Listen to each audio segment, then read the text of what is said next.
Olá, bom dia. São 8h15, terça-feira, 1º de setembro. Essa é a TV Senado, eu sou André Ricardo e você está assistindo ao Senado Agora. A Comissão de Assuntos Econômicos está prevista para logo mais às 10 horas da manhã. Quem traz informações ao vivo sobre a pauta da reunião é a repórter Mariana Abreu. Bom dia, Mariana. Bom dia, André. Esta é a segunda vez em menos de 2 meses que a Comissão de Assuntos Econômicos faz uma audiência pública para tratar das contas da presidente Dilma Rousseff referentes ao ano de 2014. A primeira audiência foi realizada no dia 14 de julho e contou com a participação do advogado-geral da União, Luiz Inácio Adams, e do ministro do Planejamento, Nelson Barbosa. No entanto, a ausência de um representante do Tribunal de Contas da União gerou protestos por parte dos senadores, que chegaram a aprovar um requerimento convocando o presidente do TCU, Haroldo Cedras, para falar sobre o tema. A reunião desta terça-feira deve contar com a presença de 2 integrantes do TCU, além de um procurador do Ministério Público junto ao tribunal. Ao todo foram apontadas 13 irregularidades na prestação de contas federais de 2014. Uma das mais polêmicas são as chamadas pedaladas fiscais, que é como ficou conhecido o atraso no repasse de recursos para o pagamento de benefícios sociais e previdenciários. O TCU, que chegou a dar 30 dias para que o governo se explicasse, deu mais 15 dias para que Dilma Rousseff apresente novos esclarecimentos sobre irregularidades que não foram incluídas no processo num primeiro momento. É o caso da edição de decretos pela presidente para a abertura de créditos suplementares que precisavam de autorização prévia do Congresso Nacional, mas que não receberam essa autorização. O TCU deve julgar o caso ainda este mês. André? Obrigado, Mariana. Confira agora a agenda de outras comissões do Senado para amanhã desta terça-feira. Audiência pública às 9 horas na Comissão de Ciência e Tecnologia para analisar e debater os impactos conjunturais e estruturais dos cortes no orçamento de 2015 sobre programas de pós-graduação.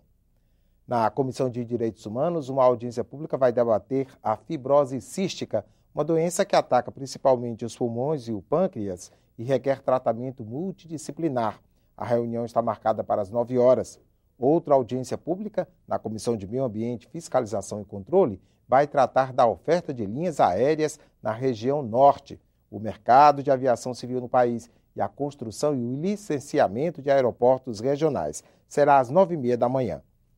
E a Comissão de Educação se reúne às 11 horas. Entre os itens na pauta, o projeto que torna o Bolsa de Permanência Universitária um programa de Estado. O Congresso Nacional tem sessão marcada amanhã e vai encarar uma pauta extensa. Um dos itens é o projeto de resolução que amplia o número de relatorias setoriais para análise da lei orçamentária. Senadores e deputados também vão apreciar vetos da presidente Dilma Rousseff, totais ou parciais, a 26 propostas aprovadas pelo Congresso. São 7 vetos ao projeto do novo Código de Processo Civil. 3 artigos foram integralmente retirados do texto, entre eles o que permitia converter uma ação individual em coletiva.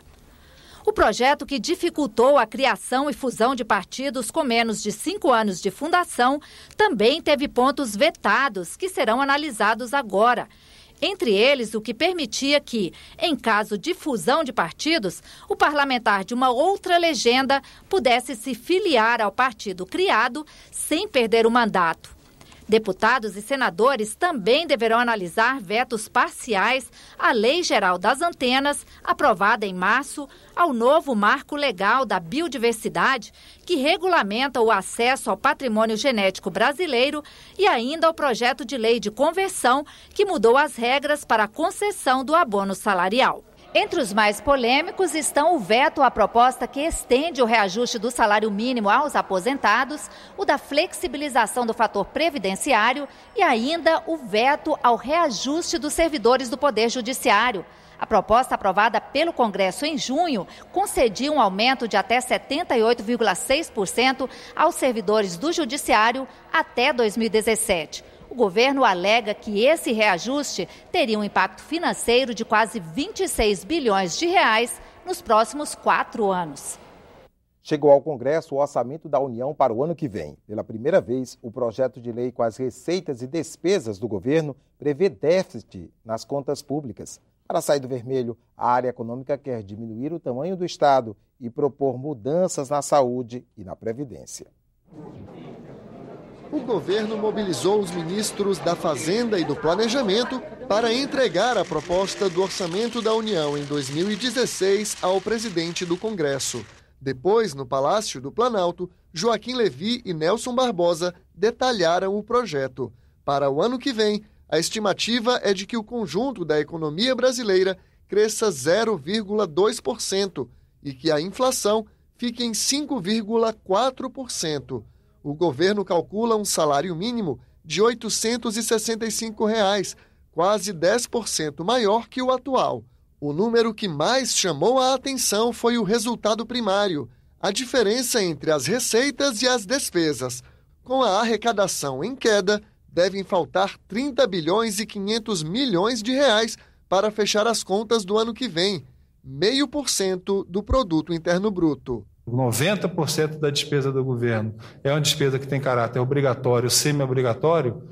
A redução do ritmo dessas despesas envolve medidas legais, medidas que precisam ser discutidas e enviadas ao Congresso Nacional. E o governo pretende negociar com o Congresso medidas para reduzir despesas na saúde e na Previdência. Para buscar fontes de alternativas de financiamento e, principalmente, adequar a evolução das regras de acesso, dos benefícios da Previdência à evolução da demografia, evolução da economia brasileira.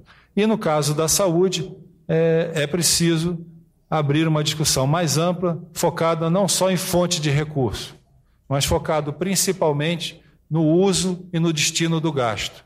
O governo quer aumentar a arrecadação com mais impostos sobre computadores, tablets, smartphones e bebidas. Também vai cobrar taxas mais altas para quem pedir empréstimo ao BNDES. Mas a maior fatia virá da venda de bens da União.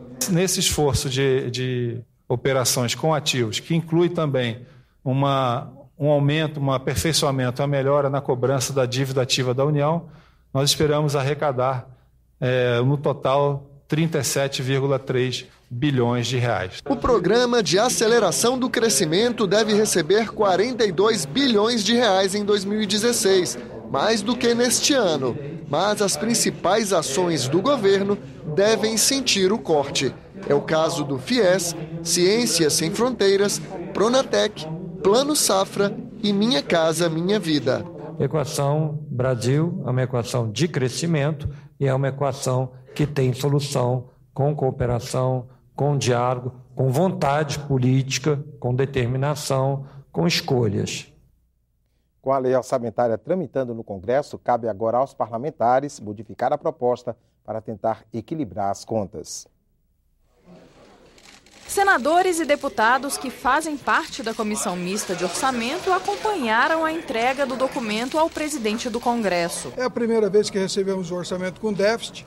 Cabe agora ao Congresso, ao relator da Receita, ao presidente da Comissão do Orçamento, senador Renan Calheiros, e os líderes dos partidos no Senado e na Câmara discutir que soluções podemos apresentar. Vamos a um debate democrático, porque manter o orçamento com o déficit também não é bom para o Brasil, não é um bom sinal para os mercados e pode acabar onerando mais a iniciativa privada e a economia do país do que um eventual aumento de receita, um eventual aumento na carga tributária. Pela primeira vez, a peça orçamentária não tem nenhum acréscimo para agradar esse ou aquele setor político, para ficar bem na foto, nada disso existe. Existe uma discussão real, temos um déficit que já foi nominado aqui, e nós vamos ter que trabalhar. Agora, é a primeira vez também que há uma parceria, e essa parceria é verdadeira para tirar o país da crise. Precisa que o Congresso Nacional, junto com a Comissão de Orçamento, discuta os dados que foram colocados e ajude a elaborar um orçamento realista. O primeiro vice-presidente do Senado disse que o Congresso deve colaborar com o governo para que o país volte a ter crescimento econômico. Reconhecendo a gravidade da situação que o país vive, conforme cobrava até a oposição, a gente possa, diante dessa realidade, ver o que podemos fazer. Eu acredito que, se todos trabalharmos juntos, o Congresso, como quer o presidente Renan, nós todos, colaborando, e o governo também fazendo sua parte, nós vamos poder nos reencontrarmos com o crescimento econômico. A oposição quer devolver a peça orçamentária ao Poder Executivo. Na opinião do senador José Agripino, a presidente da República cometeu um crime de responsabilidade fiscal. De repente, entregar uma bomba produzida por desmandos do governo para o Congresso consertar ou desarmar é fugir à sua responsabilidade. E aí é onde entra o crime de afronta à lei de responsabilidade fiscal. E o milagre que o governo quer que o Congresso faça é o da criação de impostos, aumento da carga tributária, sacrifício maior para a população. É claro que o Congresso não pode aceitar essa missão. Para o presidente do Congresso, esse orçamento deficitário significa uma mudança de atitude do governo. O aumento de imposto não pode ser caminho único. Primeiro é preciso cortar despesas, melhorar a eficiência do gasto público. O Congresso está disposto a colaborar nesta direção. Esse orçamento, apesar do déficit, é uma mudança de altitude, é um primeiro passo. É menos ficção, é mais realismo e é preciso que nós o ajudemos. Nessa segunda-feira, os ministros da Fazenda e do Planejamento também trouxeram ao Congresso a proposta do Plano Plurianual até 2019, com metas do governo nas áreas de saúde, educação e infraestrutura. Chegou ao Senado a proposta de emenda à Constituição que reduz a maioridade penal para alguns tipos de crime. A matéria foi aprovada pela Câmara dos Deputados e agora está na pauta da Comissão de Constituição e Justiça. A proposta aprovada pela Câmara reduz a maioridade penal de 18 para 16 anos nos casos de homicídio doloso, que é o homicídio com intenção de matar, lesão corporal seguida por morte e crimes hediondos, como latrocínio ou estupro. De acordo com o texto da PEC, os condenados de 16 e 17 anos deverão cumprir a pena em estabelecimento separado, tanto dos maiores de 18 anos como dos adolescentes que cumprem medidas socioeducativas. A redução da idade em que adolescentes podem ser legalmente responsabilizados por crimes divide a opinião da sociedade. Para este professor de direito aposentado, a mudança na Constituição deveria ser ainda maior. Eu sou favorável a 14 anos, mas já me contento com 16 anos. Em 1942, quando da vigência do nosso Código, que é de 7 de dezembro de 1940, nessa época, se nós verificarmos isso, o maior de 18 anos, ou o menor de 18 anos, como queiram, ele não tinha o conhecimento que tem um menor hoje de 16 anos ou de 14 anos. Esta pesquisadora do Instituto de Pesquisa Aplicada, o IPEA, descobriu que os jovens infratores já são punidos mais severamente do que a lei determina. Há uma crença na sociedade de que o jovem que comete delito, ele não é punido. E, na verdade, ele é. A gente vê pelos dados que dos 23 mil adolescentes que estavam privados de liberdade em 2013, 64%, mais de 60%, tinham cometido crimes de baixa gravidade, como furto, envolvimento com tráfico, não necessariamente um envolvimento só o envolvimento de um consumo. Então, assim, são crimes que não justificavam a medida de internação. O senador Aloysio Nunes apresentou uma proposta na qual, ao julgar um caso de menor infrator, o juiz deve avaliar, com a ajuda de especialistas, se aquele jovem pode ou não responder pelo crime. A proposta que vem da Câmara, eu aceito em parte. Eu acho que é importante colocar esse filtro do juiz e do Ministério Público como condição para a aplicação da lei penal. A tendência no Senado é que não se consigam os votos de 3/5 dos senadores necessários para a aprovação da PEC. Em julho, os senadores aprovaram o PLS 333 de 2015, de autoria do senador José Serra, que altera o Estatuto da Criança e do Adolescente. O projeto, agora em análise pela Câmara dos Deputados, aumenta o tempo máximo de internação de menor de idade em estabelecimento socioeducativo, de 3 para 10 anos. Muitos senadores acham que essa alteração é melhor do que mexer na Constituição. O próprio Senado já vem votando mudanças no Estatuto da Criança e do Adolescente, que podem não ser objeto da concordância de todos nós, mas que representam uma posição bastante diferenciada do que colocarmos na Constituição a redução da maioridade penal e condenarmos adolescentes e crianças a cumprirem penas como os adultos. Nós já votamos a alteração no ECA, que parece ser mais consequente, mais eficiente e que olha melhor para o futuro da juventude. Ficamos por aqui. No decorrer do dia você acompanha outras informações nos boletins do Senado agora. Enquanto isso, continue assistindo a nossa programação.